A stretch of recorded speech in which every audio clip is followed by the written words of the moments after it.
Ok, bonjour. Donc aujourd'hui, on continue avec l'école de la vie. Voilà que notre petit garçon, il a commencé à marcher. Donc il s'est rendu compte qu'il marche comme ses parents. Donc il pourra partir partout avec eux. Et à sa grande surprise, toujours les parents l'abandonnent pour partir au travail pour revenir. Donc en ce moment, c'est en ce moment que se créent les premières blessures fondamentales chez l'enfant. Chez l'enfant, le premier développement important où les blessures de l'enfance commencent, c'est à partir de 0 à 7 ans. Hier, j'ai parlé des chakras. Les chakras, c'est un domaine un peu au niveau du yoga. C'est égal à l'énergie vitale. Donc, il se trouve que cette énergie vitale, elle se situe à chaque étape de notre vie. Donc, le premier élément important, c'est au niveau de sentiment de rejet et d'abandon que l'enfant ressent. Et ce sentiment de rejet vient au niveau de la maman.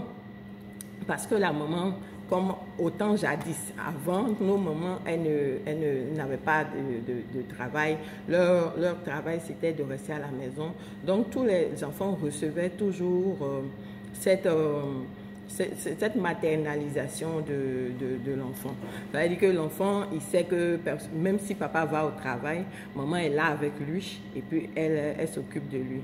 Mais maintenant, de nos jours, avec le développement, maman travaille, papa travaille. Donc, l'enfant, il a pris sa patience, il a marché et maintenant, il se rend compte que malgré tout ça, on ne le prend pas pour partie. Donc, à partir de là, il commence à développer le sentiment d'abandon.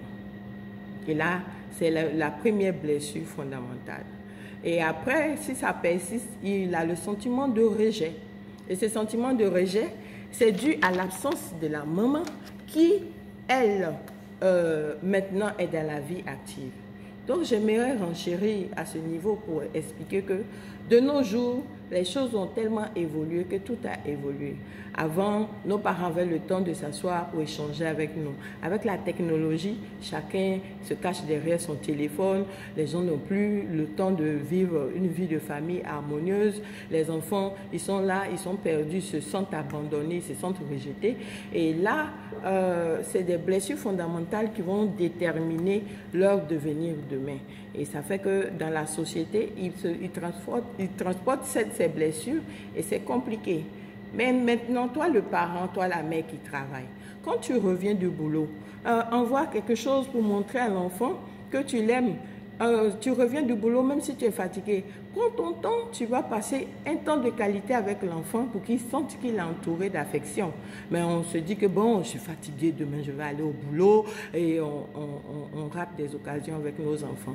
Et demain, nous sommes les premiers à être étonnés, à dire, ah mais cet enfant-là, est-ce que c'est mon enfant? Mais depuis qu'il est devenu comme ça, mais tu lui as donné la première blessure fondamentale entre ses 0 et 7 ans. Et comme j'insiste là-dessus, il faut faire attention aux enfants. Et encore un additif. Maintenant, l'éducation qu'on donne à nos enfants. On chérit beaucoup les filles, on gâte beaucoup les filles et puis souvent, on est beaucoup rigide avec les filles. Et les garçons, ils manquent d'affection, ils manquent d'attention.